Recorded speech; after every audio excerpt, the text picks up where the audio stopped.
quickly start with load balances. So load balances, why we need load balances to start with? What exactly is the use case for load balancer? Effective use of bandwidth. Yeah, To manage effective use of traffic. bandwidth, fine, right? Yeah. So to throttle the traffic and bandwidth. High availability Yeah, that is true. So for managing high availability situation. and also scale up, scale down. Correct. So in order to distribute the traffic and scale up, scale down, true.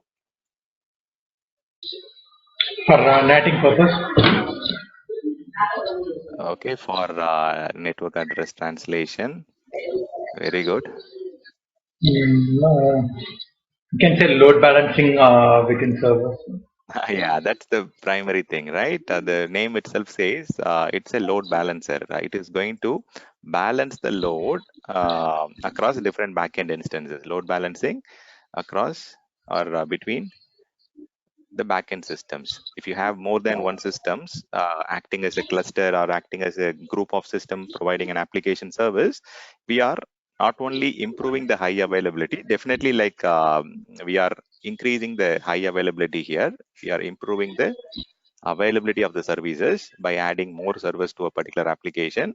But in order to do that, we need to distribute the traffic that is coming in from the front end to back end. I'll mute your line. So yeah, so we see, for example, I've got an application. So this application is being accessed by application dot customer one customer xyz.com.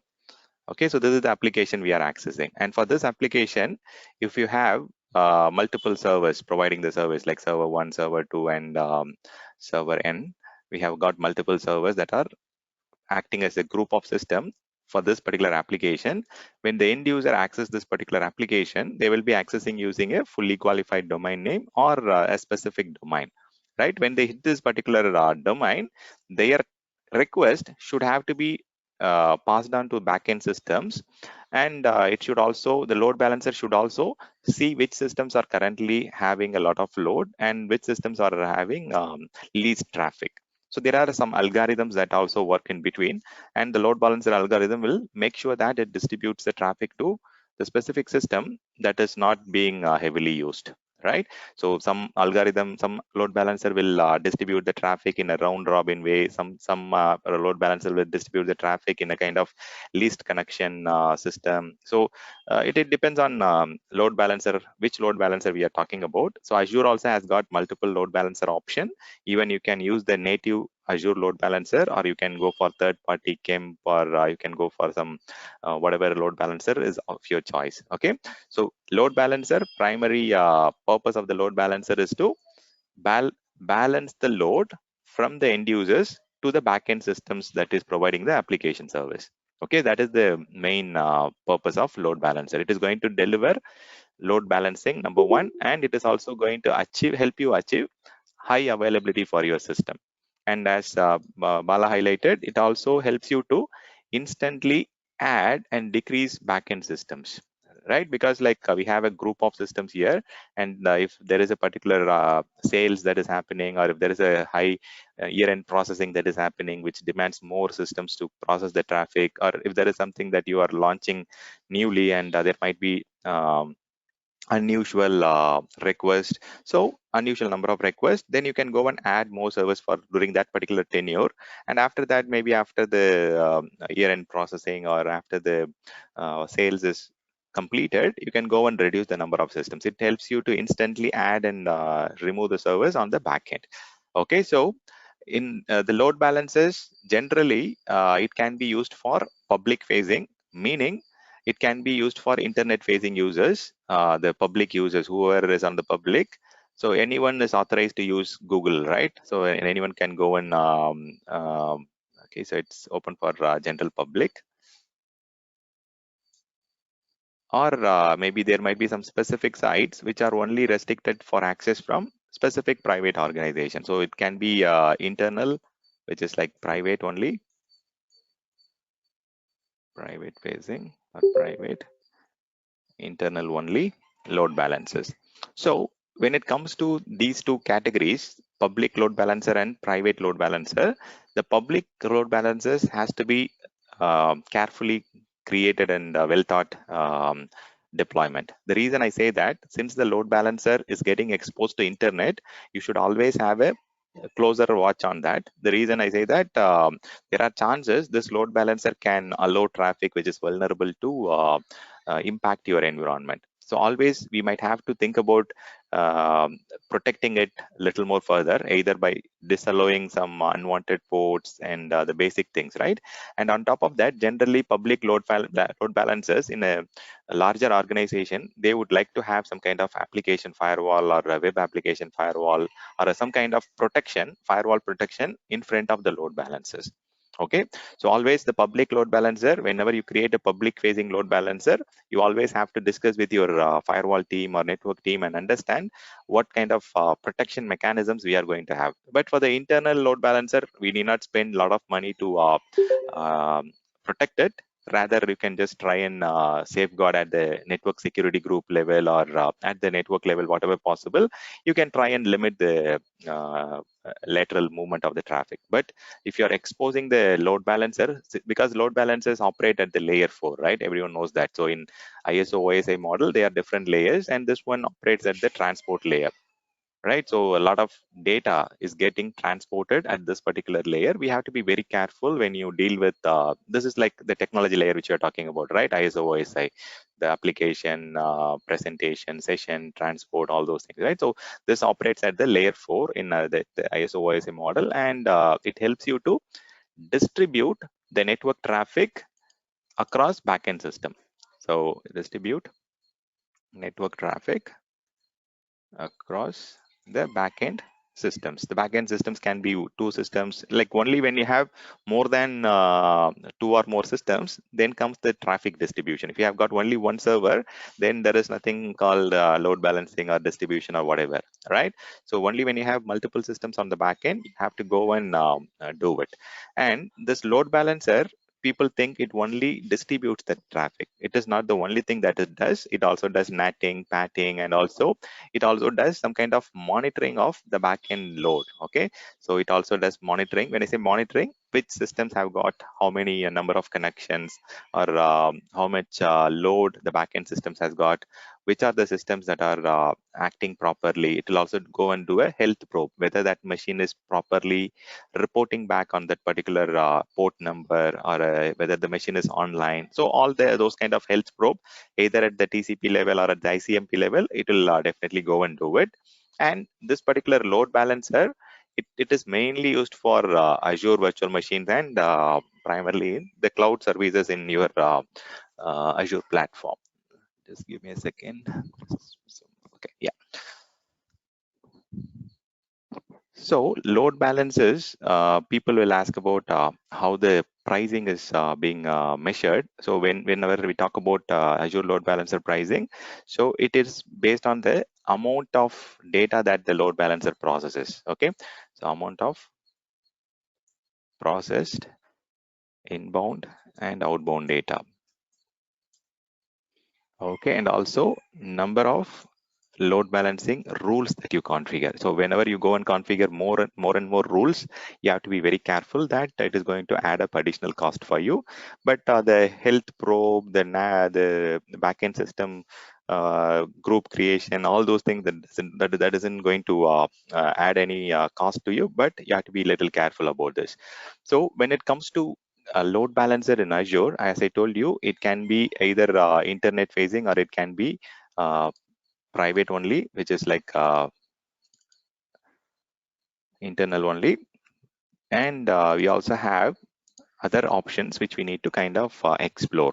There are two levels of licensing. So always, like in Azure, they use this term called stock keeping unit, which will help you to understand how much we are entitled to do, what kind of features we can enable, what kind of backend functionalities we have got. So all these things, like they categorize it as stock keeping unit. Think about stock keeping unit as a kind of different licensing options, or different options that you have to choose from. So in Azure Load Balancer, we have got two different options. Okay, so the first option is the basic SKU, or the basic load balancer, and the other load balancer is standard SKU, which is nothing but your advanced load balancer. So between these two options, you need to kind of understand what exactly are the differences and which one can be used for what purpose, right? So the basic load balancer, from the listing here, you can see that I'll just pick up the important point quickly and then I'll explain, go through one by one. If you look at the third point here, it supports only HTTP and TCP. And even on the security level, it does not have any kind of option to secure your traffic, or it doesn't have option to enable certificate or whatever, right? So basic load balancer, it does not support options for HTTPS, the secure way of connecting on the HTTP layer. So only standard load balancer support HTTPS. So by that comparison itself, it is very evident that you can use basic load balancer for proof of concept or testing or development activities. You can go and use basic load balancer or basic SKU type of load balancer, but standard SKU is what is preferred. If you go to production environment, if you go to mission critical environment, definitely you need to go for standard SKU. The number one reason is the security is very less on the basic load balancer. The second important thing is this comes free of cost. Which one? The basic SKU is no charge. It is free of cost. Whereas the pricing for your standard load balancer, it is based on the number of rules and it is based on the amount of data it is going to process inbound and outbound between the resources, right? So it is primarily depend on these two classification. So when something is free of charge, definitely there is no SLA, there is no service level agreement. But if you are paying for something, then definitely there is a service level agreement, so that the load balances are available to you as a service for a particular assured amount of time. When I say assured amount of time, 99.99% of the time, this load balancer will be available. At least the data path will be working to backend systems, right? So comparing the basic SKU and standard SKU, there are some limits also. For example, the basic SKU support only 100 backend systems. So as I told you here, I'm referring to the backend system here. So in a load balancer, you will have a front end. Front end is nothing but your the fully qualified domain name or the front end IP address or the front end. Okay, so or the application name of the application. So we have a front end and we also have a backend. Backend is generally a set of systems, a group of systems. That's why we call it as backend pool. So it's a group of servers or systems in the backend, okay, which will receive the actual traffic and respond to user request. So we have a front end, we have a backend pool, and also as I told you, we have got something called health probe. Health probe is something to go and check whether these systems are responding on a particular TCP port or an ICMP port, whether it is responding back on HTTP request, whether it is responding back on HTTPS request. So all those things will be validated and it will be stored in the monitoring log, so that if the new request comes in, it will not go and send the traffic to the system which is already not responding, or it is not properly answering to HTTPS request. So in advanced load balancer, standard load balancer, you also have option for HTTPS. In basic, you don't have that option, number one. And as I told you, like the standard SKU, it supports more backend systems. It supports up to 1,000 systems on the backend. So if you are using standard SKU, you can go up to 1,000 instances. But if you are using your own custom image, last week we discussed about how to create a image in Azure and use that for subsequent deployment, right? If you are using your own custom image, you can only create up to 600 instances. That itself is a huge number. Okay, 600 is a huge number. But if you are using your custom AMI or a custom image, make sure you understand that it doesn't support up to 1,000, but it supports up to 600 VMs. So the backend system, the backend systems which you're talking about, it can be two systems as a standalone system, or it can be combined together into a virtual machine scale set, meaning it can be also combined together as a auto scaling group. Automatically, based on the increase in load, it will add more servers. Automatically, when there is a load decrease, automatically it will reduce the system also. So your backend can be either a static set of systems or it can be a dynamic set of systems, where based on the load, it will automatically increase the number of systems and decrease the number of systems. We'll go and see the practical little later, but yeah, so it also supports either static grouping or dynamic grouping on the backend. And the very important option is availability zone. When you talk about redundancy, see the backend systems, if you are having everything on only one data center, only one availability zone, what will happen if that particular availability zone goes down? Availability zone is nothing but a specific single data center or a physical data center. If this data center goes down, then all the systems in that data center will be impacted, right? So in basic SKU, you don't have the option to load balance the traffic across availability zone. So all the machines should have to be in the same data center in basic SKU. In standard SKU, you can distribute traffic across different availability zones. Okay, so people will ask, how about distributing traffic across region? So across regions, I'll help you. There are other options like traffic manager and DNS based load balancing and so on, which we'll discuss a little later. But if you want to distribute the traffic across different availability zone, then you need to have standard SKU load balances. Okay, so that is something which you need to keep in mind. Then comes the diagnostics. Diagnostics, only very few diagnosis information are provided in basic SKU. Like it will tell you like whether there is an exhaustion of usage, whether there is a backend systems, number of systems is going down, or if you want to get some additional information like how many bytes are transfers, how many packet are being connected, or how much active data plane is going on. So advanced level of diagnosis is available on standard SKU.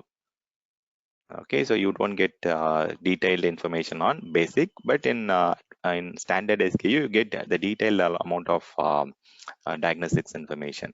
And the HA port, so it also supports internal load balancing, and it also supports public IP based load balancing. Which one? The standard SKU. And also it is secured by default. The security is at its best in standard SKU, but in basic SKU, by default, the load balancer itself is open to all traffic, and the NSG is an optional thing in basic SKU. But in standard SKU, it is secure by default, and it also have the limitation in terms of what ports are allowed and protocols are allowed at the network security group level. And the next important areas are like the outbound connections. Okay, for example, if you want to do some inbound netting, outbound netting, if you want to do source netting, dynamic netting, all these options are supported only in standard SKU. I'll show you practical things on how netting, patting, all those things work. Okay, so that is again an important aspect. The next one is the TCP reset on idle session.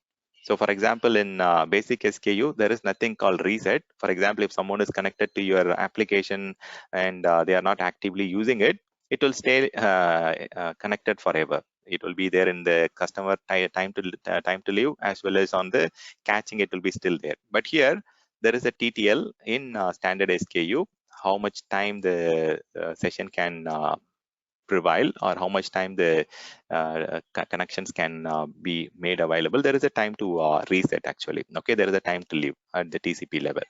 And here we can also have multiple front ends, inbound and outbound. And here the basic SKU, it supports only inbound traffic. It does not support anything on the reverse traffic. Okay, and for doing anything on standard SKU, if you go and make some configuration changes, the changes will be very quick because the orchestrator has a higher precedence for standard SKU. But if you do some changes on the basic SKU, since it is mainly used for POC and test environment, it takes more time. Okay, but 1.5 minutes is not a big thing, but here it takes only 30 seconds, right? And these 2 points we already discussed. There is no SLA and cost for basic, but whereas here we pay and we get the best SLA here. Okay, any questions from anyone? This is very important to understand from exam standpoint. What are the differences between basic and standard? In a nutshell, if you're going and deploying something for a proof of concept or for a testing or development, you can definitely save some cost by using basic load balancer. But if you're doing the same thing for a production or a mission critical environment, the minimum thing that you should recommend is the standard SKU because of the security nature, because of the advanced features and diagnostics it provides. Okay. So any questions from anyone on the comparison between basic and standard load balancers? Okay. Can one of you confirm I'm audible still and things are, you're able to follow me? Yeah, yes, Stan, Stan, just a we are question. following you. Yes. Perfect. You talked about the availability zones, right? So which means this is only between the zones, or standard Yeah. SKU can also have between the regions as well. Okay, so now there is a option to do it, but it's more of a thing which came into a usage preview recently. But earlier, if you asked me the same question few months back, if you want to distribute the traffic across region, then you have to go for Azure Traffic Manager or Azure DNS based load balancing concept. If you want to distribute the traffic across region, so load balancer is generally an entity which is limited to or which is bound to a region only. Okay, it can distribute only traffic to specific systems in that same region. But now in the recent past, there has been preview and options are kind of getting added up. But most of the customers, if you ask me, they have deployed either DNS-based load balancing or third-party KEMP or third-party checkpoint firewall or third-party, Azure Traffic Manager. There is a solution from Azure across region, which is called Azure Traffic Manager. We'll see that in practical also here. Okay, so one good thing, see, for example, if you're a person who is focusing on a specific area like networking or compute or whatever, right? There are two things that you can do. Okay, if you're an architect or if you're a pre-sales guy, you can do two things. The number one thing, you can go and subscribe to the Azure latest update feed. Okay, so there is a Azure latest update feed where you can go and get subscript. You can go and enable the RSS feed and you can subscribe to that particular feed so that you are getting notified on whatever is getting generally available. For example, if they are adding something to their GitHub repository, if they are adding something to their Bastion service or whatever, right? So whatever new things that are getting added up, you can go and select which one is of your interest. For example, I am interested in compute, network, and some specific areas which my customers are using. I can select that and I can just get to understand what are the different things that are getting released on a weekly basis or a daily basis. Okay, so that you are providing the latest update to the customer. So number one thing is you need to kind of subscribe to the updates from Microsoft so that you provide the latest news to the customer. Because like as a sales architect, as a pre-sales solution architect, you might be dealing with a lot of customer opportunities. You should not go and convey something little old. And cloud is evolving very quickly, and they will release features on a weekly basis, because on the back end the cloud development happens like a agile practice, or they follow some kind of scrum mechanisms to release new features very often. Okay, so which means there are a lot of changes happening, so you need to stay updated, and you subscribe for the updates, and just enable RSS feed to your email address or your like if you have a kind of GitHub account, or if you have some specific account, you can enable and get those feed. And the other thing that you can do is, if you want to stay ahead in the market, or if you want to kind of provide some options or roadmap to your customers, this is mainly from a pre-sales architect, mainly from a sales architect or a solution architect. Since the question came from a senior person, I'm just giving this input. Okay, you can go and check for preview features. Okay, in this preview features, it will give you a lot of new services or solution or pre-release options that are coming in. Okay, for example, if I want to explore a new feature like Azure Express Route Direct, I can go and enable it. And if I want to explore trusted VM backup option, I can go and enable it. So for this, you have to go and select it, and I have to go and register it here. So when I enable this feature, it is a pre-release feature. It doesn't have any SLA or whatever, but it is going to be available in the platform in next few months. The reason I say next few months, see, Azure has got a release date of certain services in 2018 or 2019 or 2021.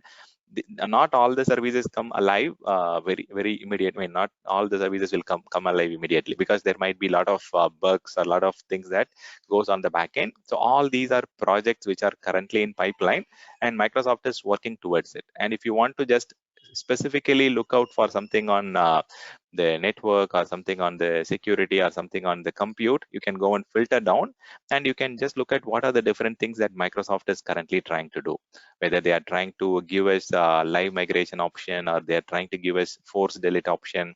What are the new features that are currently in pipeline?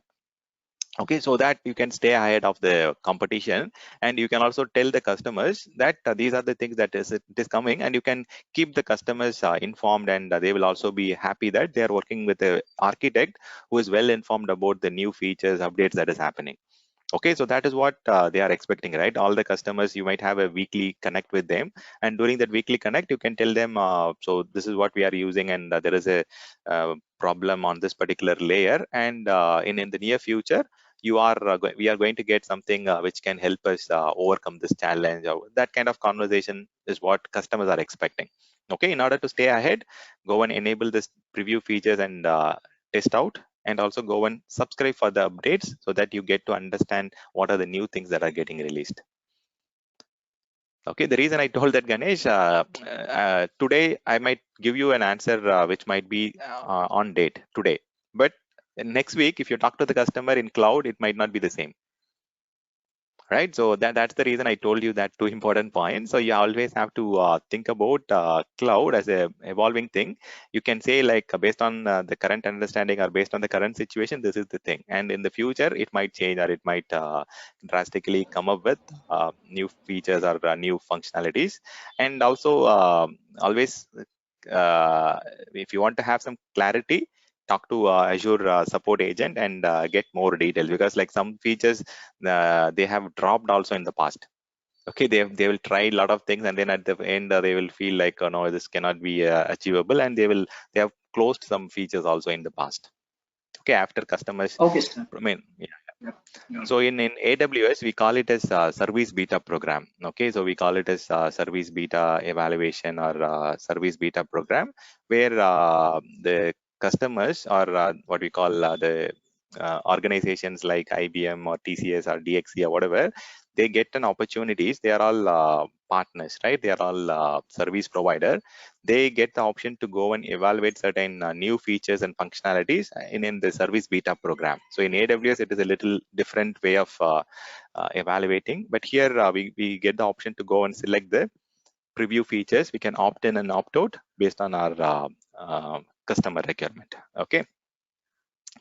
Yeah, and also you can show it as a POC to the customer also. That's the one more advantage that you have in the preview feature, so that customer also feels happy that they have something which can be implemented in the immediate features. Even they can also, if there is a budget involved, they can also be ready with the budget, because not all the features comes for free, right? If you talk about security and other aspects, maybe we need to also understand how much it might cost, and how it is going to improve your customer environment and so on. So if you want to enable the Microsoft Defender for the integration between your Azure platform and the GitHub repository, then definitely it is going to incur cost. It is going to add up cost for you. So anyways, so that's the thing. And even see, if you are talking to a customer, you can tell them there is a new feature that is coming in from Microsoft, which is going to help us manage multiple cloud. Okay, so multi-cloud management tool, multi-cloud preview. So these are something you can just help them understand that by choosing Azure, they are not just helping you to manage only Azure platform. Even you can go and manage other cloud platform from Azure console in the near future. So those kind of things will make customers feel a little interesting, and they might choose because I had a lot of conversation with the customers. They want to have one cloud platform to manage all the different private and public cloud and other environments, right? So those kind of options are well thought by Microsoft, and they are coming up with a lot of options like Azure Arc, which is already almost customers are starting to use, and this multi-cloud option, this is also a very good option.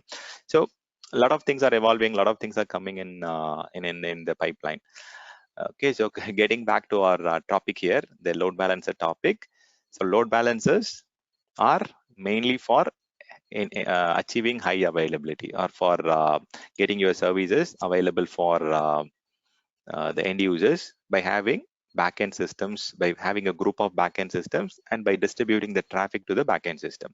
And it also provides you resiliency when there is a disaster on one data center, or if there is a system maintenance that you need to perform on one data center or one server or one storage, and if there is an unusual spike in the traffic, or if there is a malicious attack that is going on in a particular location or a data center, this load balancer will help you to bring down the system's individual.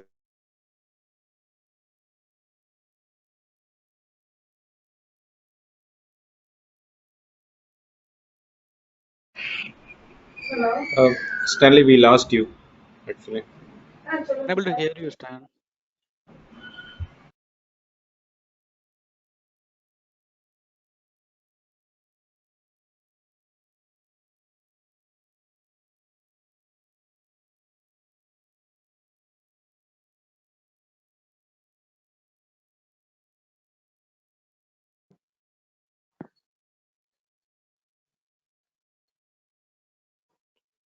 Yeah, I'm sorry, team. Okay, there is unusual power disconnects in the last couple of days. I don't know, like there is some maintenance activity going on in my area. There might be some, uh, I mean, it's going on and off. But anyways, I'm back on the network now.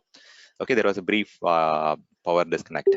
Okay, so here load balancers are primarily useful for overcoming the downtime. So if you talk about multiple servers here, all these servers have to be patched in a recurrent way, or they have to be patched in different intervals.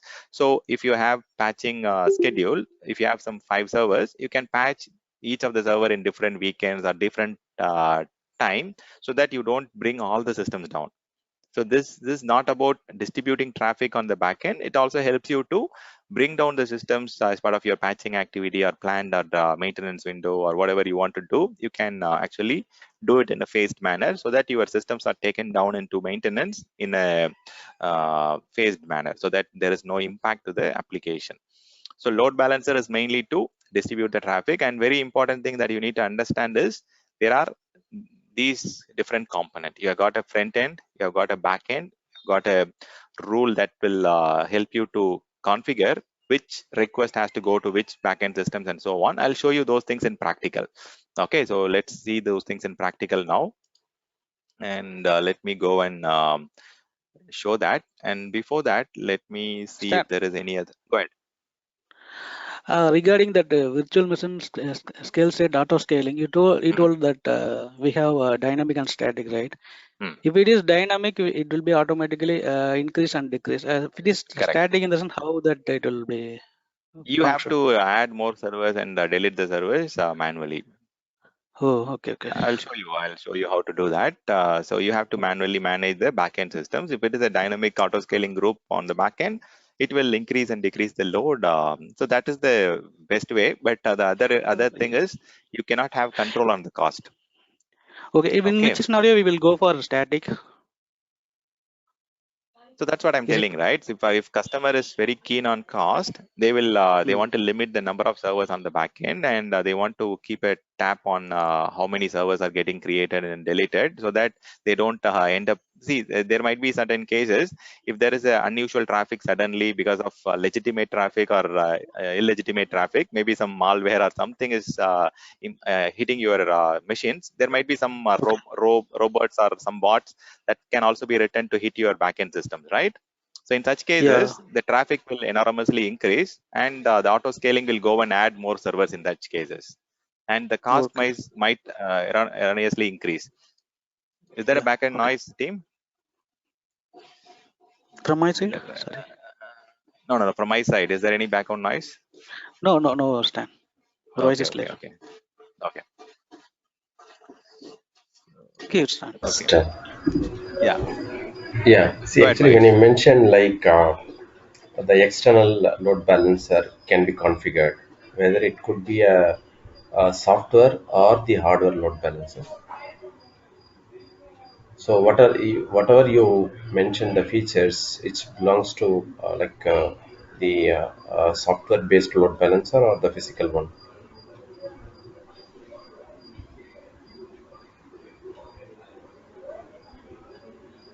Okay, so 1 second, Ganesh.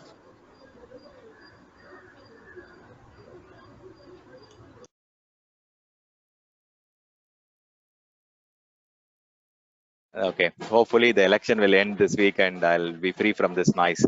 So to answer your question, you also have a lot of load balancer option in the marketplace.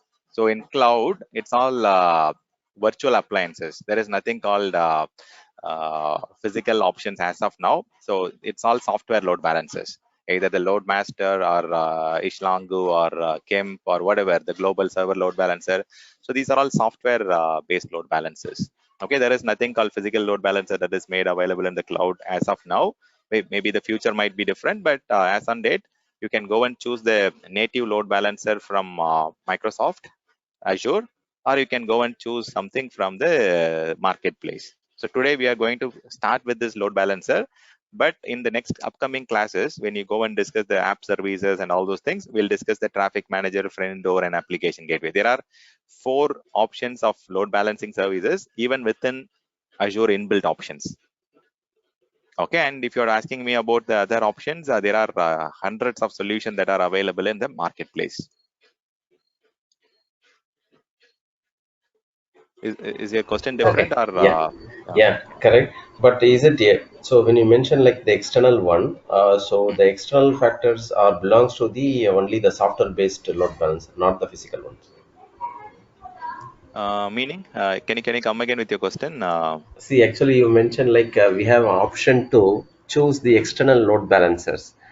The external load Okay. balancer So means no, which here, is belongs to. here, like when I go create the load balancer, the very basic option that I get on the first screen itself, whether you want to use it public facing or internal facing. So it's a sub option within your load balancer creation type. Okay. Okay. Okay. So Yeah. whether you want to expose this load balancer for public facing users or internal customers through a VPN or within Azure platform. Got it, right? Yeah. Okay. Yeah. Okay. Okay, yeah. So this type is more into the LB type. Within your load balancer, there are 2 types you can configure. I think I took your question in another way and started explaining a little more other areas. But anyways, fine. So there are 2 options like public facing and internal facing. So these are the 2 things. Okay. So anyways, any other questions from anyone before we get into the practical aspect? There is one more important point called Yes. 5-tuple algorithm. Go ahead. Yes, Stan. You said that lots of available in marketplace, right? Does it comes under Microsoft support or it's a separate one? Case to case. So certain load balancers, Microsoft Azure support also has some specialized team to support. See, for example, this is one important thing that you need to understand, right? If you go and create some servers like Ubuntu and all those things, Microsoft also has some internal support group called Microsoft Ubuntu Advantage Support Group or whatever, that they are all part of Microsoft Azure support only. But they support Linux operating systems and all those things. Similarly, certain services, they have some specialized group within Azure support group. They can support you to some extent. But if you're talking about Checkpoint or if you're talking about something Loadmaster or which is completely owned and the kernel is managed by third party, if there is a level of support that is needed from the third party provider, then it gets escalated to third party provider. Otherwise, Microsoft Azure support will try and help you to some extent. Thank you. The one more Yeah. question is the appliances. Yeah. So you mean that physical devices are coming nowadays converted into appliances? Or am I True. correct? Or? See, all the people they have started giving you virtual appliances. So earlier, if you want to explore Checkpoint, you go and purchase it. Right now, if you want to have Checkpoint in the cloud, you can go and have the Cloud Guard or the whatever the solution that you want, like Checkpoint Sentinel services. Everything is now available as a software as a service. Yeah, they are giving you appliance option. Everything has been converted into a virtual appliance. Now it's all software driven. Yeah. If they're Thank just you, giving Stan. you hardware, it cannot sustain for long, right? Okay. Now customers are Yeah. moving towards cloud and all virtual things. So definitely you have to get the option of appliances, yeah, software. So Yeah. Thank let's you, go Stan. and one point I started talking within, yeah. So 5-tuple algorithm, right? 5-tuple algorithm is nothing but when there is a traffic that you are evaluating. There are different load balancers which operates in a different way. So some load balancers will go and check only source IP, destination IP, and destination port. And if these things are open and these things are kind of accepted, it will go and allow the traffic. But some load balancers, it will go and check all the 5 different aspects that are possible, meaning, so it will go and check the source port, it will check the destination IP, it will check the source port, it will check the destination port and the protocol. So Azure load balancers, they distribute the traffic, incoming traffic will be distributed based on 5 tuple algorithm, meaning it checks all the 5 different hashes in the particular packet. It will check the source IP, it will check the destination IP, it will check the source port, destination port, and the protocol. Okay, some algorithms, some load balancer, it might check only 3 different combinations or 2 different combination, and it will allow the traffic. Okay, something will just check source IP and destination IP, and it will send. Some load balancer will check only source port, destination port, and protocol, and it will allow. But Azure load balancer, they check all the 5 different aspects before it evaluates and sends the traffic. So it also helps in a lot in some other options or features also. I'll tell you like how it helps you in terms of getting some more features enabled for you. Okay, so if someone asks you like it helps you with source IP, destination IP, it will check the traffic, whether this is allowed, whether the source port is allowed, whether the destination port is allowed, and whether this port and protocol is allowed. So Azure Load Balancer, it evaluates 5 different hashes. So it's a 5 tuple hash algorithm where it will check all these different things before it sends the traffic to the backend server or system. Okay, so now let's go and create a system resource group here. So let me go and add this, and let me go and say this is a happy load balancer, happy web load balancer 1.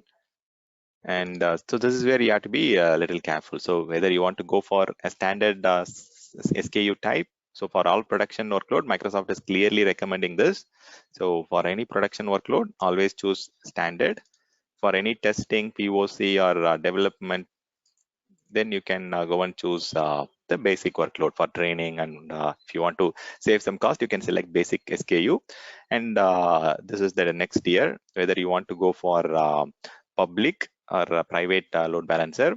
So for Ganesh question, this is what the important thing is. Now they have added an option called tier, where you can go and select whether your systems are going to be present within the region, or whether you want to have the systems across the region. Earlier, Microsoft supports the load balancer to function as a regional load balancer, meaning it can distribute traffic only within the region into multiple availability zone. But now they have given you option to either go by region or global. If you're going by region, then all the backend system has to be in the same East US location or Central India location or whatever. If your backend systems are scattered across multiple locations, then you need to go and choose the global tier option.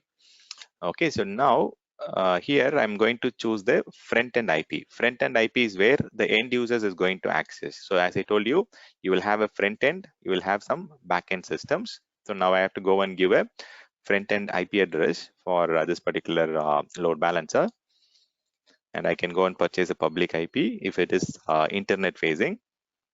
Okay, I'll say this is my happy load balancer front-end IP1.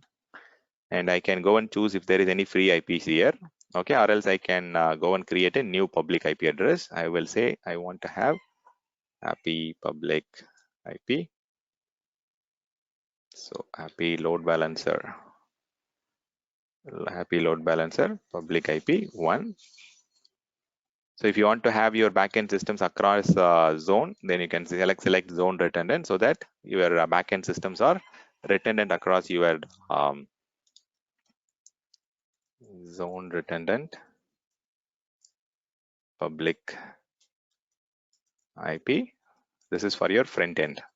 And also you can have the routing option. Routing option meaning whether the traffic has to stay within Microsoft backbone, or whether you want to use the internet. If you are choosing internet, then you have to pay for the internet for all the data that is traversing or processing. But if you're choosing Microsoft Backbone, then the traffic will be, yesterday we talked about that, right? What is the advantage of going with Microsoft Backbone? You'll get more bandwidth, you'll get better speed and all those things. And I can just click add. Okay, so now on the next screen, you go and add the list of backend systems. Which are the systems that I want to go and load balance? So I can just add my existing servers. Let me just say this is happy backend pool 1. Okay, I can just select the different network that I've got. I'll select the happy virtual network. And I can add the systems that are part of my virtual network. For example, these are the systems that are there. Oh, okay, so what happened to my web server? So my web server is also there, it's running. Okay. Maybe it is having a basic SKU type. Let me quickly check something here.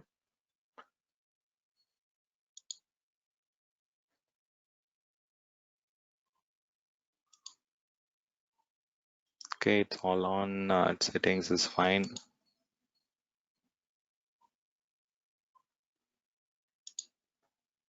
Oh, it has got a static IP. I'll change it to dynamic because of some experiment we gave all these things. Okay, but anyways, I'll for now I'll add one server here. You can add all the servers at the time of adding your load balancer for your backend, or you can also go and add additional systems after you are done with it. So this is the answer that someone asked, right? If you're going and adding virtual machines individually, then that option is called static grouping option. Okay, or if you are selecting the availability set, sorry, the virtual machine scale set or the auto scaling option. This is dynamic grouping. Thank you. So dynamic grouping. So you can either go for static grouping or dynamic grouping. I'll show you how to do the dynamic grouping shortly. So we don't have the VMSS created, but I'll show you the lab how to do that. Okay, so the next screen, I can just go and, if you want to add additional backend systems, you can keep adding it. And the next screen, you are getting option to create the rules. Okay, rules is to restrict the traffic, like which port you need to allow, or which systems should receive the traffic, which system should not receive. So all such rules can be entered here. So this is to manage the incoming traffic to the backend systems, and to verify, to mention which systems are eligible or which systems should not receive traffic. All those things can be mentioned in this rule. I'll show you how to create some rules and explore this little more today.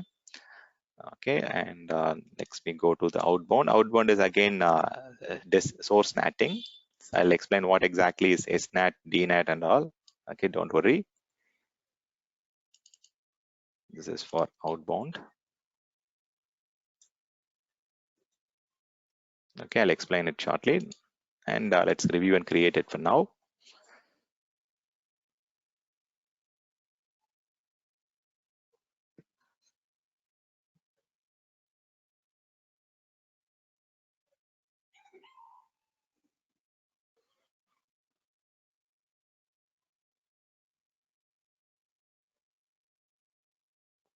Okay, let's give it a minute. Okay, validation is passed. Let's say create.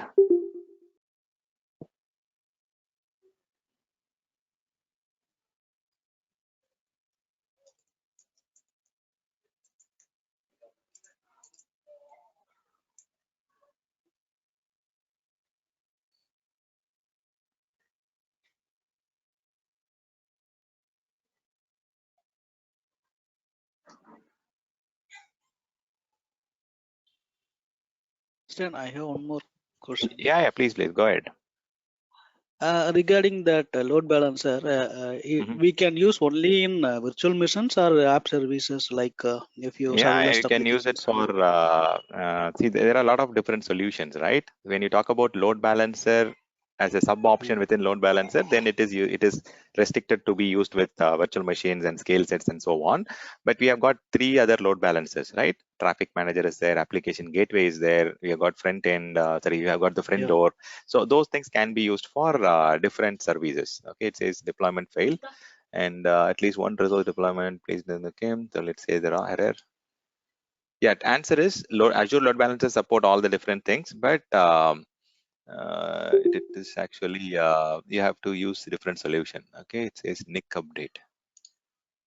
Oh, there is a conflict. I don't know. Happy app server NIC 2. Okay. So what we did is, while we tried creating it, we went ahead and created a separate network card yesterday, right, for the happy app server NIC. So that is actually creating a problem. So I'll just go and delete it, or maybe possibly disassociate it if it does not allow deleting. It will not allow. And let me just go and power off the VM, and it is creating a conflict. So these kind of things we need to be very careful. So when I go and add something statically and start handling it, you have to be very careful. What is the IP? Okay, 2.222. Okay, let me stop this and remove that unnecessary network interface.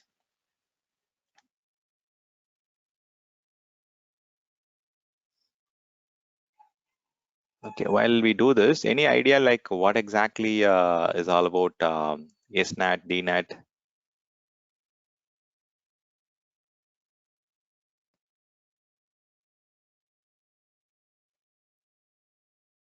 So, you mean static NAT and dynamic NAT, right? Correct. Yeah, source So, NAT, DNAT, or static or dynamic, whatever. okay. Yeah. To my understanding, static NAT is we define the NATing. That means whenever there is a source IP coming in, outgoing IP should reflect in only within this range, or only this IP it has to show outside.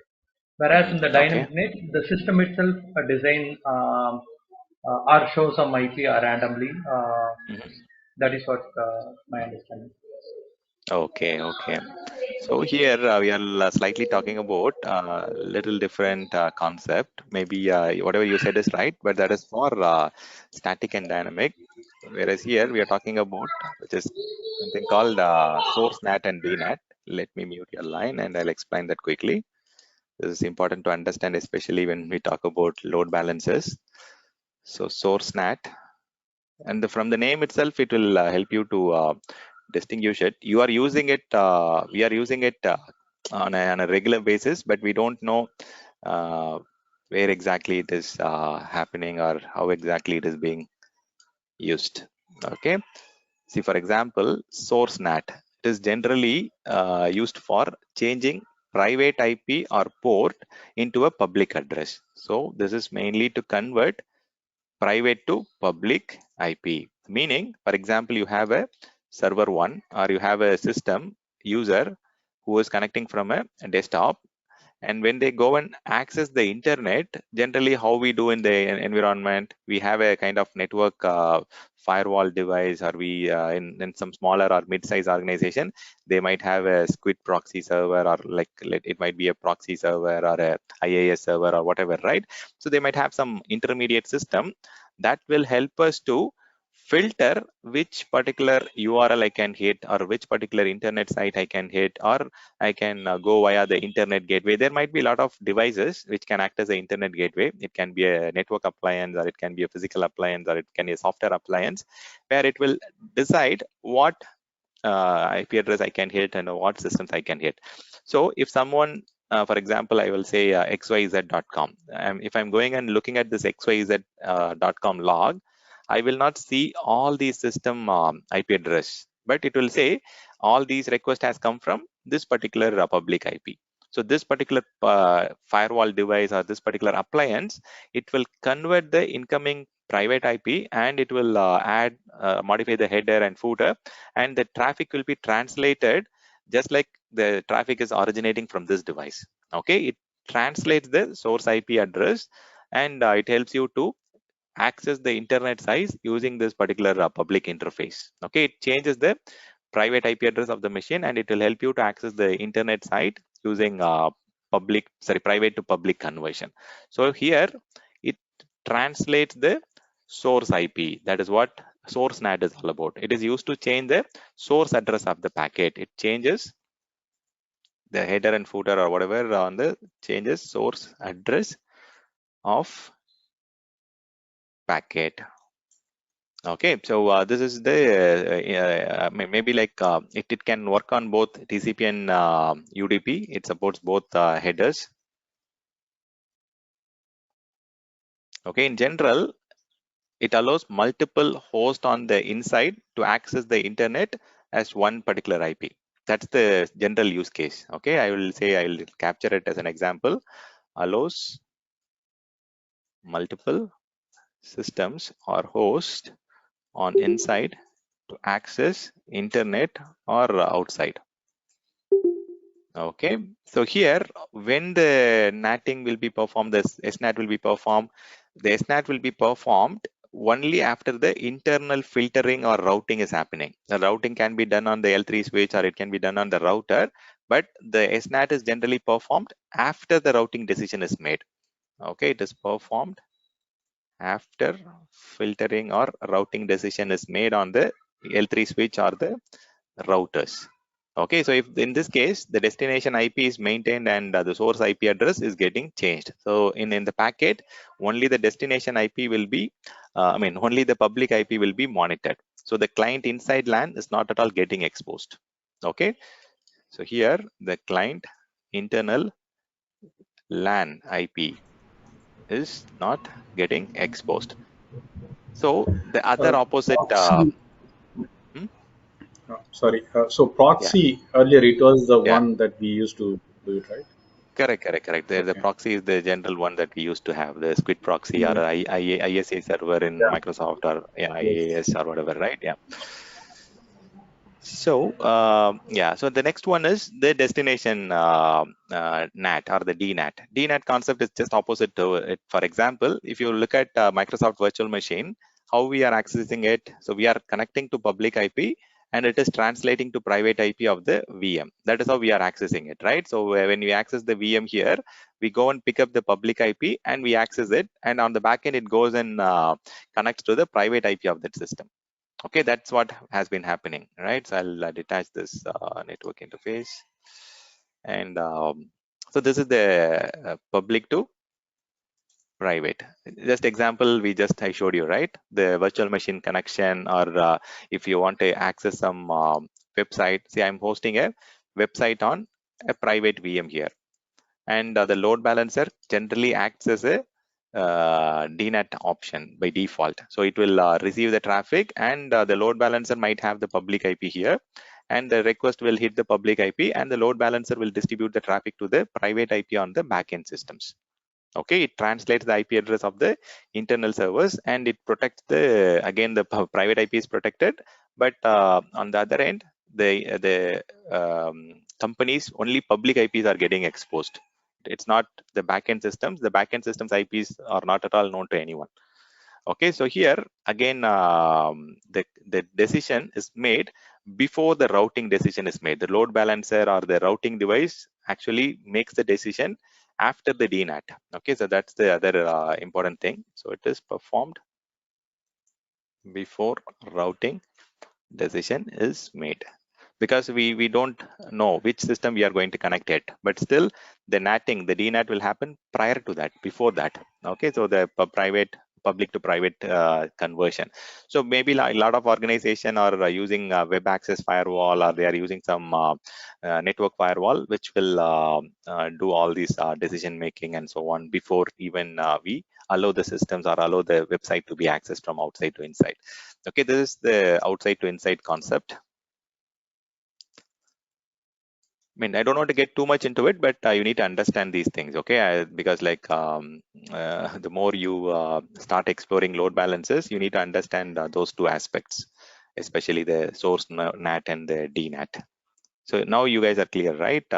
As the name suggests, source NAT is translating the source IP address. Generally, it will. That's what we captured here, right? Or did I capture something? Yeah, it is Okay, yeah, here it is, right? It translates the source IP address, and when connecting from private to public, and it maps the source client IP in a request to a translation that is defined in any firewall or proxy or whatever. And the DNAT is the opposite of it. It is the technique that is used for translating the destination IP, accessing the internal systems, and it is the other way around.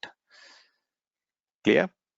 Any questions from anyone? Any classic example for source NAT or any practical example for source NAT? That's what I told you here, right?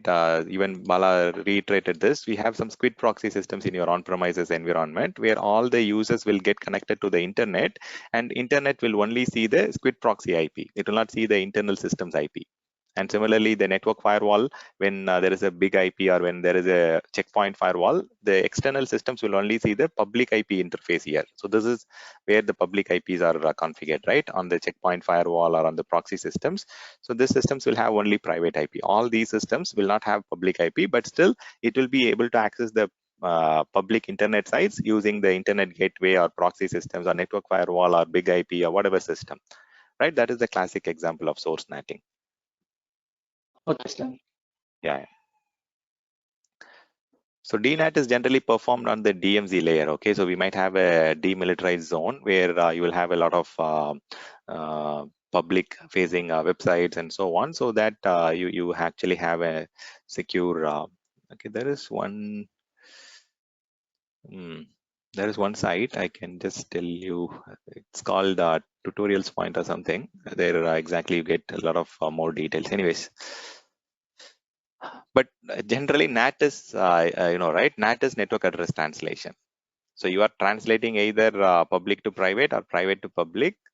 So it converts one type of IP address to another type of IP address, or one type of network to another type of network, either private to public network or public to private network. It's the conversion. Okay, it's the way of handling the packets, or it's the way of transmitting the network. So here I'll just go and delete the network interface, which is creating conflict. So when you are adding it to the load balancer, we need to kind of make sure that the conflicts are, you should not have more than one network card using the same IP, and the service also will get impacted, right? So if you want to configure different websites for different IP address, you know how to do it on the IP binding, right? With either in the Apache or IAS, you have the concept called IP binding, where if you have multiple web links, you can go and bind it to different port address. Let me refresh and let me try to redeploy. Okay, so let's see if this time it works fine. I don't have to go and do it from the scratch. Instead, I can just select the resource group and region and try to recreate it.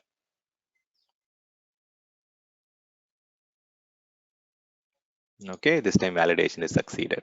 Perfect.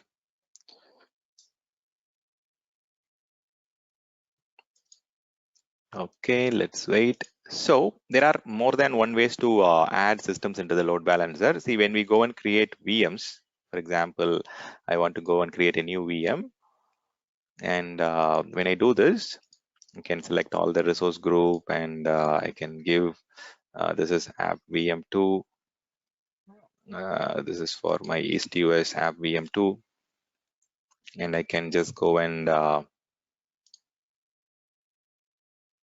have some higher sizing. I can just select all these things. So I want to enable IAS on this server as part of the deployment itself. How to do that?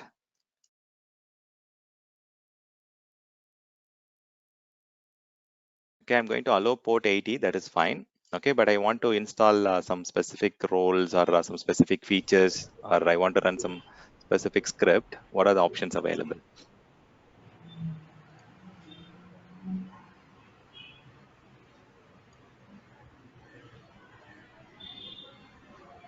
No answer.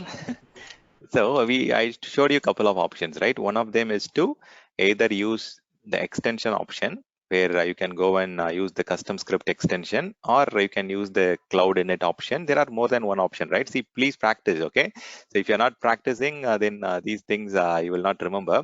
So I showed you, right? I can go and select any script file that is stored in my storage account, and I can go and install it. We also saw how that gets installed, how to check the logs and all those things. So there are more than one ways, but I think I have to create the storage account, upload all those things. Instead, I'll go and install it. So here, when I create the VM, if I scroll down, okay, under the networking, if I scroll down, I have the option called load balancing, where I can go and select whether I want to place this machine inside an existing load balancing solution. So that option is within the networking section, and I can go and select this option, yes, and I can select the existing load balancer. I can select the Happy Web Load Balancer 1, and I can say create. So there are two options here. This virtual machine can be part of either Azure Load Balancer, or it can be part of Application Gateway. So as the name suggests, Application Gateway is only used for HTTP, HTTPS web traffic. Whereas if you want to have any kind of traffic, SMTP or any kind of TCP, UDP traffic, if you want to load balance it, you need to use what we call the general load balancer. Okay, so this is mainly for HTTP, HTTPS traffic. I'll show you the lab later. Okay, during the app services class, we'll see the application gateway. Okay, but for now, I'm just going to select which load balancer type, and within that, what is the load balancer I want this VM to be part of. And I also want to select which backend pool it needs to be part of. Okay, I can select this. If there is no backend pool, I can also go and create one and create it. Okay, so this is one option there. How I can go and add the static group listing. Okay, this is one option. Or if I have existing VMs in the same region, because I selected the regional tier, right? If I selected the other global tier, I can go and add VMs from any specific region. Okay, so let this get created. I can also go to the load balancer resource. I can go to the backend pool here. Okay, so if I go to my backend pool on the load balancers, so go to load balancer. Here, I can go and add as many systems as I want. This is the static grouping. Okay, I can add more systems as required. Did I answer your question? Someone asked a question sometime back, right? How to do static management. Okay, so let me go and add another system here. So let me go and create one more VM. Okay, so I don't know what is problem with this VM. Let me try to add this VM now. Load balancers, select this load balancer.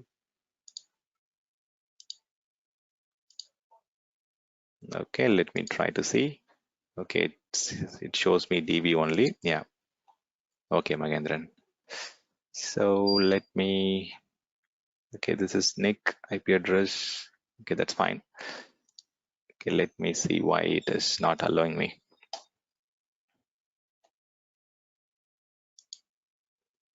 But the database server, it doesn't have a, okay, we don't need public IP for the backend systems. Okay, only the front end system, only the front end pool needs the, only the front end needs public IP. Okay, the backend doesn't need any public IP. So possibly I'll go and add the backend system, the private, the database system also. Even though the name suggests it is database server, I'll go and use it as a backend. Okay, so let me go and add that other systems. I can go to the load balancers. I can go to the backend. I can go and add the other system also. So here, if I want to add it to the existing backend pool, what I can do is I can just go to the backend pool here and go and just check the existing backend pool systems. So here, as of now, there are two virtual machines. I can go and add additional virtual machine here. Click on add, and I will say I want to add this DB server. Click on add, and I can save it. Okay, this is how we can do it. You can add as many systems as you want. So now the very first thing that I want to do now is I want to go to each of this resource, quickly enable IAS and enable website on these systems. So in a real-time environment, all the backend systems will have the same exact web page. But for testing the load balancing here, we will go and have some kind of unique identifier to distinguish whether the traffic is going to the same system or different backend system. Okay, that is something we'll quickly explore. So it is taking some time to connect. Meanwhile, I'll connect to the other VMs and try to configure the web page. So which one? So this one I'll connect first.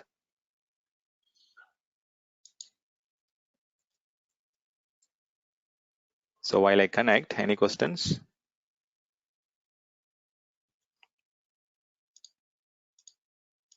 See, these are all practical things, right? You can also do all these practices on your own so that you feel more comfortable. The more you stay on the Azure portal, the more you can become confident in either attending exams or interview or whatever. Right? I'll also log into the other VM also using the private IP because this VM does not have, oh, it has got public IP also. Interesting. How come it got a public IP? Anyone can help me understand?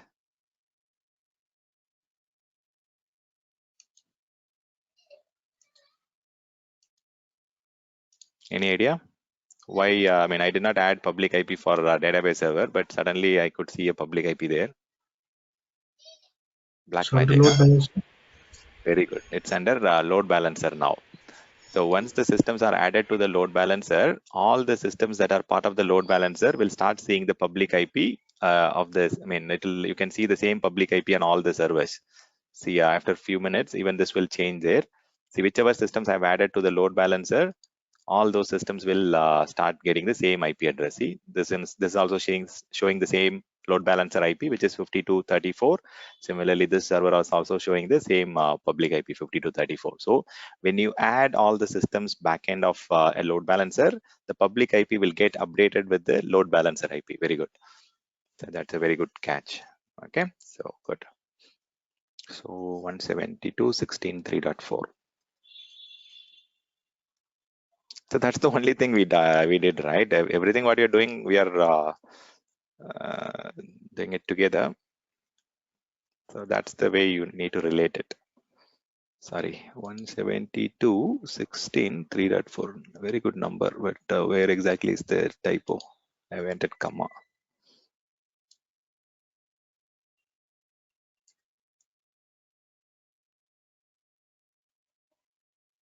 Sorry, guys. Yeah.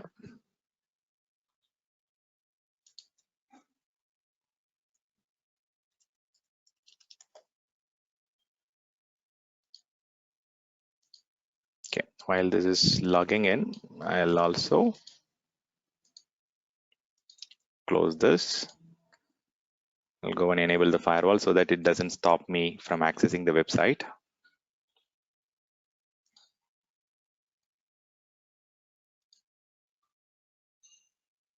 Okay, I'll also go and add the roles. So while adding the role, I'm not going to, ideally it should have the same exact web page on all the server, but for identification purpose, I'm just going to give some small changes in each of the system so that I can identify whether my load is getting distributed to different backend system. Okay, let this get enabled here. Similarly, I'll go and do the same here also on the database server. So the name is database server, but ideally I'm going to use that also as a web server in this lab.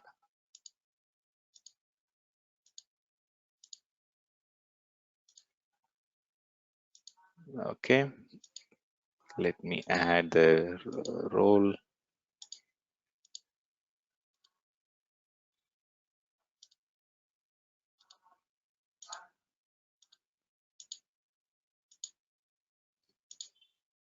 Okay, let this get enabled. So once this is installed, you will start seeing a folder under inetpub.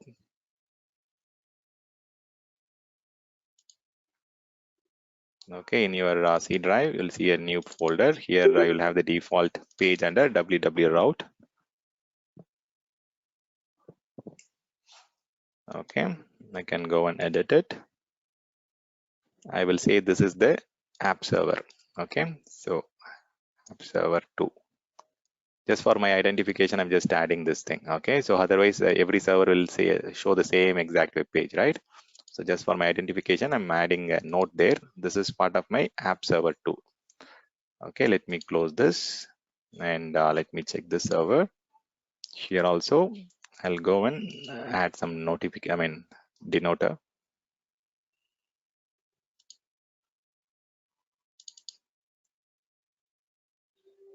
So this is my DB server 1.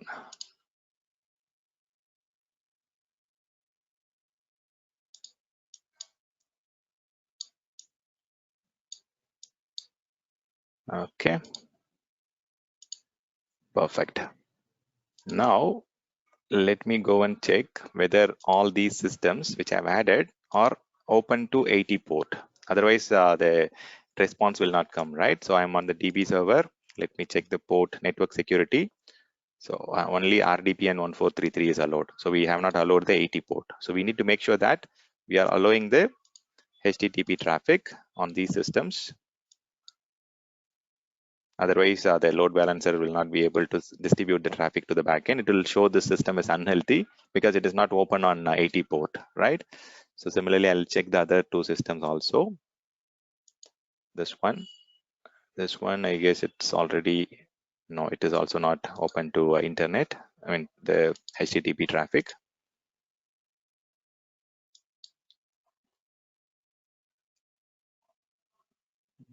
Okay, similarly, I can just go in. This one we already allowed at the time of creation. Perfect. But we have not changed anything in this machine. So if you want to see the actual IP of this server, you have to go to networking and get the NIC public IP now. After it is added to the load balancer, in order to find the public IP of the system, you need to go to the networking section and find out the actual interface level public IP.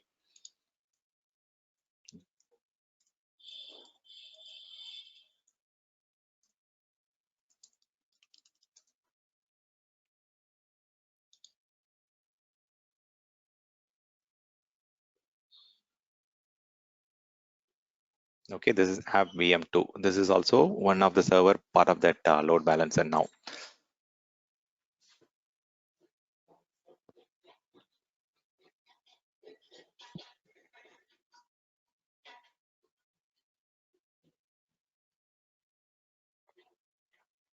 Okay, so this machine is now online.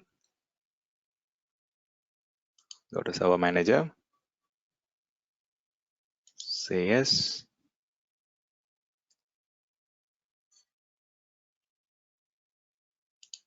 So we are just doing the backend systems. We are just enabling 3 servers on the backend and enabling some specific roles here.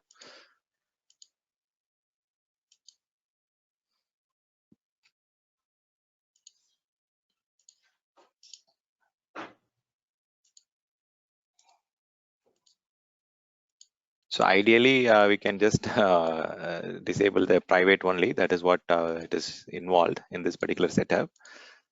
But just for quicker reference, I'm just disabling all the public, private, domain, all those things. Let's say next, install. Okay, so once this is done, so all the 3 VMs are now ready. So these are the 3 backend systems, right? We have got 3 systems acting as a backend bowl. Okay, so now I've got an IP for my load balancer. So let me go to load balancers. And I can pick up the name of the load balancer. And this load balancer IP address is the front end IP. So here, this is the IP address. See, if you look at here, this is what we saw on the servers, right? 52 ending with 24. So this IP will be used for representing all the backend systems. We'll also quickly check whether all the 3 backend systems are online. Okay, so yeah, this server is there. This is there. This is there. There are 3 servers now. Very good. And as of now, only these 2 systems are shown as running because the third system is just getting added. Okay, we are just installing the IaaS and the resource status is still not running. Reason is like the IaaS service is not running and so on. It will take some time. So health probe, we have not added health probe. This is very, very important. The reason I say it is important, If I want to monitor the backend systems and report if the systems are not answering on 80 port, I need to have a health probe created. Health probe is to check the alive of the system on TCP port or HTTP port or HTTPS. If I want to only monitor HTTP, I can select HTTP, which will monitor the 80 port. If I want to monitor the secure port 443, I can also select this. Or if I want to monitor some specific SMTP or whatever TCP level traffic, I can enter the port number here. And the backend server will be reported as unhealthy only when the server is down for 10 consecutive seconds. Meaning, see, there is an unhealthy threshold.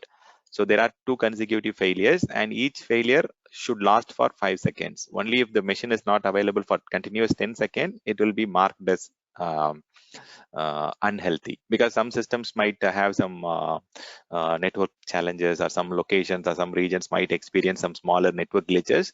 So it should not go and turn the machine as unhealthy, right? So I'll add a health probe, happy health probe 1.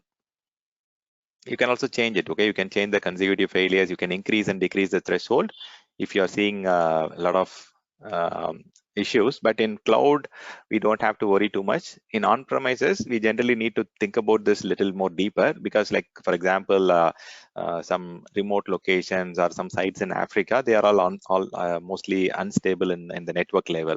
So we might have to have a increased interval or increased threshold to make sure that the health probe is not reporting unhealthy very frequently. Okay, unhealthy status frequently. Okay, so once the health probe is added, we can go and add a rule which can attach this health probe to the specific traffic. For example, now I've got a front end and I've got 3 backend systems and I've got 1 health probe. I need to attach all these 3 things together. How to attach all these things is to create a rule for associating these 3 components together. Okay, so go to the load balancing rules here, click on add. I have to select, this is the happy load balancer rule 1, and I have to select which front end I'm going to choose, which backend I'm going to choose, and which health probe I want to attach to it. So these are the 3 things I am just kind of attaching it together. So here, if I look at the rule, okay, it is asking whether I want to use a different port, or whether I want to have different ports in the front end and back end. But I don't want to make any changes for now. If you want to secure your traffic, you can use a different front end and back end port. The front end will listen on some specific port, and the back end can be communicated on the default port or some random port. This will help you to enhance the port level security.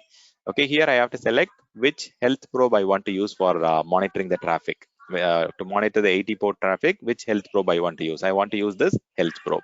So simple thing, I'm attaching the 3 things together: the front end, the back end, and the health probe together. And one more important thing in this particular list is the session persistence. Session persistence, as I told you, Microsoft load balancer, Azure load balancer works on 5-tuple algorithm. So how the session persistence can make use of this 5-tuple algorithm? For example, I'm a user 1, okay, and I'm connected to a specific application, and I'm filling a form, or I'm just completing some work on a particular application. So if there is a network disconnect between the source and the destination, and when I'm connected back to the network, and if I connect to the load balancer or the application, what will happen in general? I might be connected to server 2 earlier. Now I might get connected to server 3. If I get connected to server 3, whatever information I started filling in, or whatever work I was doing on server 2, it will not have the same level of content on server 3, because the session will get, only after you save the application, it will go and save on the backend. Otherwise, if the work was interrupted in between, then there is no way that you can continue the work, right? So in order to provide you that session persistence, or in order to provide you the continuity of what you are doing, Microsoft has given you the affinity option, where if the user is connecting again to the application from the same client IP and the client port, I can just connect it to the same server again. See, you have 2 options here. Either I can create the session affinity based on client IP. If all the users are connecting from the same office environment, mostly all the users might have the same backend IP, right? So for them, it's a kind of group of IP. So if I want to allow specific traffic based on the client IP and port, it will be much better. It will check both the client IP and the port, and it will make you connect to the backend system. So only thing is, if you enable session persistence, it might slightly delay the traffic, but it gives you advantage of connecting back to the same server and start continuing the work that you have been doing before the outage, network outage or the server outage, whatever, right? So it will help you to do that. So as I told you, you can enable TCP reset if the systems are down or if the connection is kind of not actively used. You can go and do a reset. Okay, let's complete this part. We are already 10:50, so we'll take a quick break after the lab. And there is few more things that we need to discuss on load balancing. Okay, let's see the output and let's go for the short break. Any questions from anyone so far? So rule is to attach the list of systems together. So the rule will go and attach this front end should go to this back end, and it should use this health probe to validate the back end systems, whether it is healthy or unhealthy, and report it to the load balancer. Okay, now we have the Stan, This you is told rule health probe will not usable, or what is that? yeah, health probe should be attached to the row. I mean, to the front end and back end. Without that, yeah, we are not going to. I mean, it's just creating of some configuration without attaching it. So you have created a network interface, but if you're not attaching that network interface to that system, or if you have created a disk and if you're not mounted it or attached to that system, it is not at all usable, right? That's the way it is. Yeah.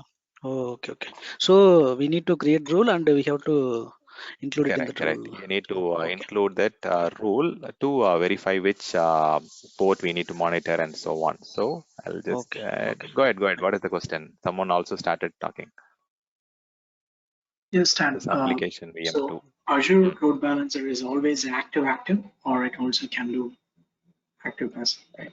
It's active only. Load balancers are active. The backend clustering concept, see the database clusters and the failover, it makes sense to create active, passive, and so on. See, web server, the front ends are always are mostly active. There is no reason to have them active, passive in majority of the case, because like if you are having idle backend web servers, what exactly you are going to achieve with that? But if the backend clustering or the server cluster or the failover clustering concept, there is a logic behind it, because not all the cluster options support active. We might have to also choose active passive in some cases. Maybe one server is on very high capacity, the other server is low capacity, and so on. But in front end load balancers like what we are discussing now, it's mostly all active only, 99% of the cases. Okay, good. Yeah. So let me copy the IP now, and let's go and check the load balancer. Now we should start seeing the IP address, web page going to different systems. So if I refresh or if I go and use different browsers, I should start seeing different IP address. I'm putting the IP address on the chat, so you guys can try out from your side and let me know like whether you guys are getting different page or you are getting the same page.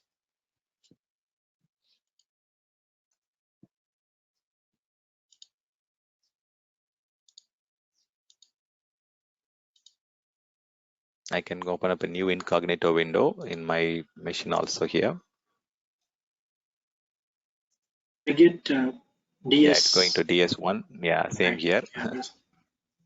I'm opening up one more attendee. Other attendee is also saying the same. They are also getting DS1. So I opened up an incognito window and I'm using the same IP. The same IP is going to one server, and the other request is going to another server. And now I'm I'm going getting to try DS1. DS1, right? Okay, so different people getting different systems, which is good. Okay, so yeah, the load balancer is now distributing traffic to different systems on the back end, and see, it is going to AVM2. Very nice.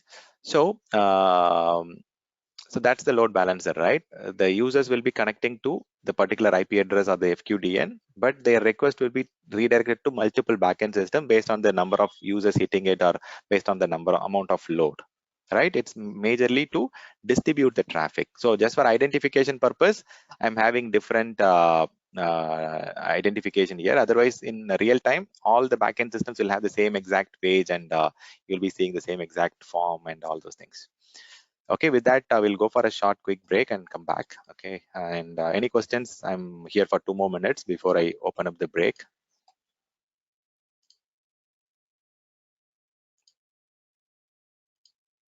Okay, if not, let's go and take the tea break and come back. I'll stop the recording.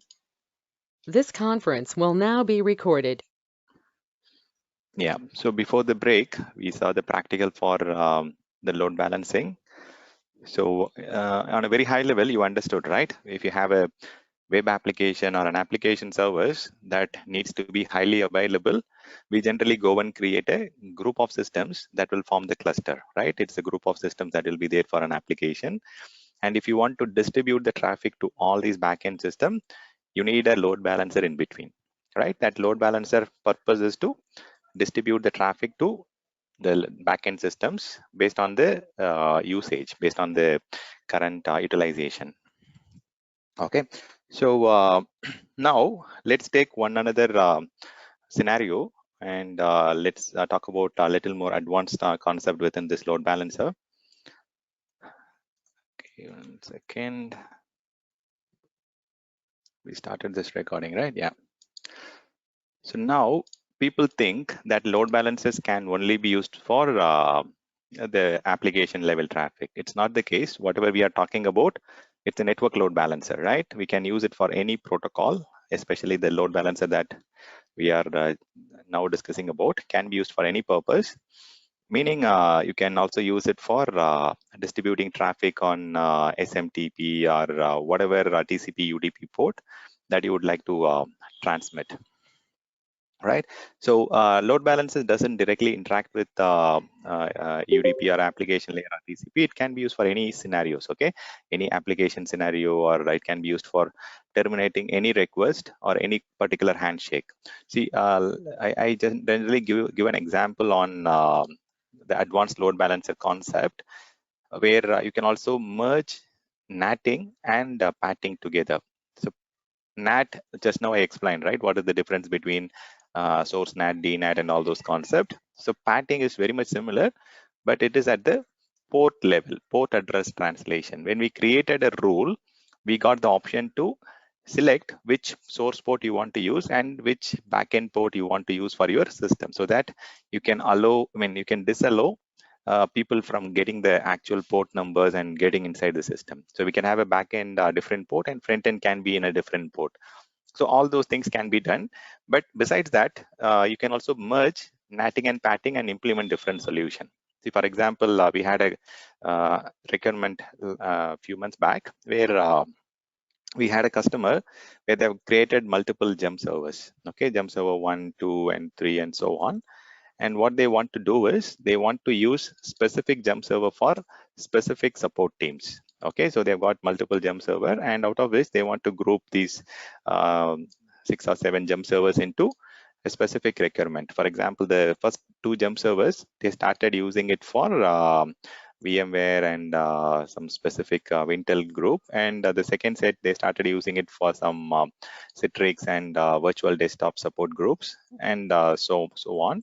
And similarly, the others they used for some different support group development and for some programming needs and for database support and so on. So they want to have the gem servers with some specific requirement. For example, the VMware or the Citrix server will have the prerequisite for the Citrix receiver or the .NET framework or Java plugin or the Java runtime environment. So all those things specifically needed for that specific support group to support the environment will be loaded on these servers. And when the Citrix user connects or when the Citrix support team connects, even though they will be hitting the same IP address, they will be redirected to the gem server that has got the specific application loaded on it. Similarly, the VMware team or the Intel support team, when they log in, they will be redirected to the system where I've got their necessary tools. Similarly, Linux and other support groups. There will be different support group. They will be logging into the gem server with one same IP, but they will be connected to different gem servers on the back end, which has got their necessary tools loaded. Okay, for example, let me give you a quick example here. So I've got this server, right? What is the server? So this is my app server, right? So what I'll do is I'll just for an example, just to understand this thing quickly, I'm creating something on the desktop. So this is mainly for Citrix VDI. So assume there is an application that is installed on this server. Okay, just for identification purpose, I'm just adding something here. Okay, so let me cancel the shortcut. I'll add some bitmap image, Citrix apps. Okay, something like that. And on the other server, like we have connected to other server also, right? So on this server, I'm going to add something on the system. Okay, this is the database server, and I will say, so this has got the server management studio or whatever that is loaded. Okay, tool or whatever. This is for the SQL management, or I've installed some applications on this particular system. Okay, so this is my DB applications. Okay, so now I've got different applications loaded on these different jump servers or terminal servers. I want to have the traffic distributed to the backend systems based on the request. For example, okay, I've got the load balancer now, and on the load balancer, I have the option to go and configure inbound NAT rules or load balancing rules. So here, if I go and create this inbound NAT rules, I have got multiple options to play around here. So I'll say this is for what is that? DB support group. Okay, for DB support group, I've installed the different tools that is needed for the database support team to manage the environment. So on the back end, I want the traffic to go to only the database server.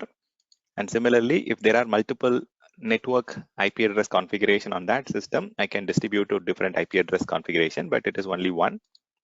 On the front end, I want to, whenever the users hits the front end, if they hit this particular front end IP, their request will be redirected to this backend server and this particular backend interface. Okay, I can have more than one particular server on the backend. So if they are connecting on this port, for example, let me pick up a random port.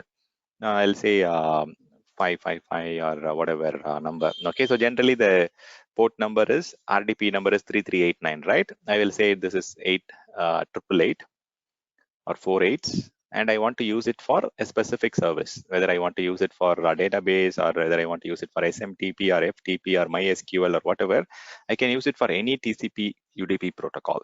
So here I'm going to use an example of RDP, and the backend, if I have changed the port on the system, for example, you can go and change the RDP port number inside the registry, right? If I have changed that, then I can give that number here, or else I can continue to give the default port number here. Okay, the backend port is also 3389.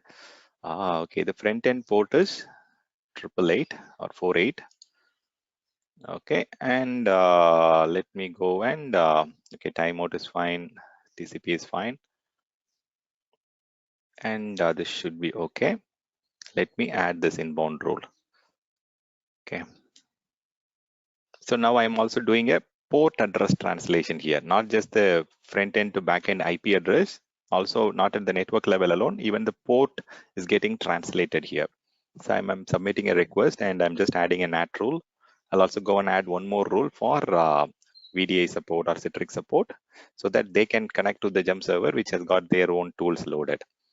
And if there are some common group which doesn't really require tools and stuff, they just need the jump server to log into the environment, they can pick up anything and they can log in and start using it. Okay, so that's the kind of floating users who will connect to the jump server just to manage the environment. They don't need any specific tools and so on. Okay, I don't know why there should be. Okay, let me add one more rule for the VDI support or the Citrix support or whatever. They will connect to the app VM. They will connect to this interface. They will hit the same front end IP. The port number they might use is 49, and I'll use the RDP. So always make sure that when you select the service tag, this will get reset. Okay, so because like we are selecting the service tag as RDP, automatically this will get reset. So make sure you are changing it again. to reflect the number that you want to use, and I can say add. So after these two NAT rules are added, or the NAT plus PAT rules are added, when you go and hit this public IP, okay, if I go and hit this public IP in RDP, I have to use the specific port number there. 52.191.23.24. If I just say 888 or what 48s, it will automatically take me to which server? Which server? Am I audible? Yeah, the app server, right? No, the DB server, right? The database server. Yeah, ideally like whatever we have configured, that server, right? So if I click OK, even the certificate will clarify you what it is connecting to. See, it is connecting to HPY DB server 01. Right, if I log in, it will go and see the what we call whatever the database thing that we have created, installed and configured. See the SMS server management studio, the DB application, and so on. Similarly, if I go and use the same IP and use port number 49s, my machine is getting slow. Okay, sorry. If I use the same thing and using 49s, I don't know why it's resetting. There is too much of cache created in my system. I might have to restart or refresh. 23, 24, 49s. Now it should go to my VDI server or VDI jump server.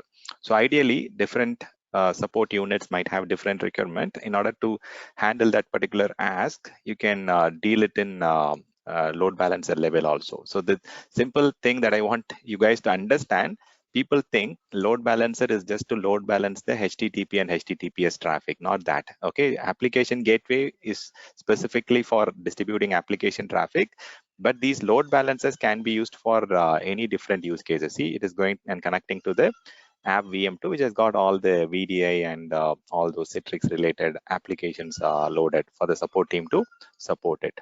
So it will connect to the same server. See, Citrix VDI, Citrix apps, and so on. Clear?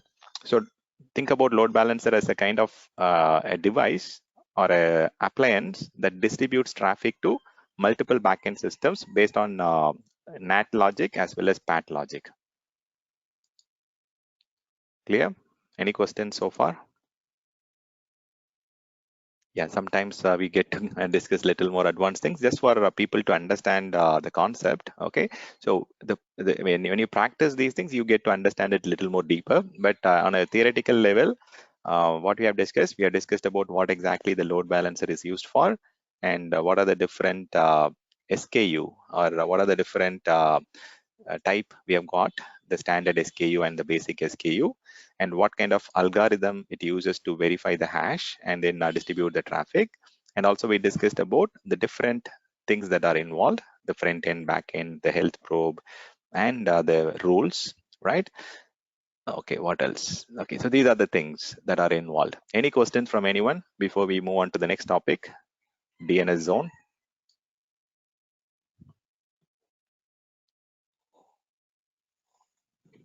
Stan, can you provide the range of ports to the particular application? Range of ports.